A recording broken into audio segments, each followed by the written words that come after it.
Hi everyone, in this video I'll share all the secrets to creating beautiful long-lasting curls with a flat iron. If your curls don't turn out well with a flat iron, the main reason is usually that you are not rotating your wrist enough.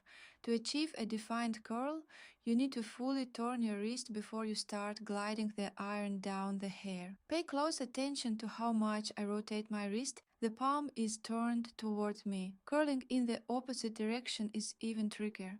But again, the palm should face your face. You can curl hair with a flat iron not only to the side, but also for extra volume by placing the tool close to the roots. This way you'll get a bend starting right at the base, which is especially important for updos. Don't pull the ribs of the curl randomly after curling. That will only create frizz and make the curls look messy. Another easy way to ruin the result is to take a finished curl and brush it out thoughtlessly. Of course, we usually do brush curls, but very carefully, making sure to preserve the pattern of the curl. If a curl looks messy, just gently brush it through and, if necessary, wrap it around your fingers to remind it of the right direction.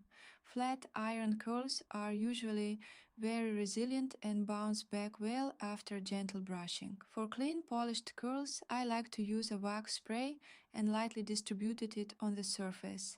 Then I carefully comb the top hairs into the body of the curl, almost gluing them into place, which gives maximum smoothness to every element of the hairstyle. Flat iron curls by themselves are quite small in diameter, but I personally love big voluminous curls. After all, curls were invented to add volume to the hair.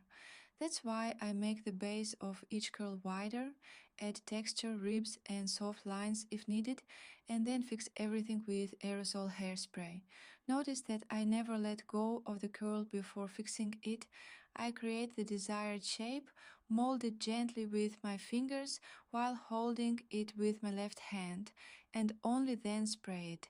Depending on the hairstyle, I might use either a light hairspray or a strong dry one. The larger and heavier the curls, the stronger and drier the spray should be, which also makes it harder to keep them looking clean. The tighter you twist the flat iron and the shorter the step between twists, the more intense the curl will be. That means you can actually achieve different curl sizes with the same tool. If you curl the hair around both plates of the iron, you'll get the maximum possible curl diameter with a flat iron.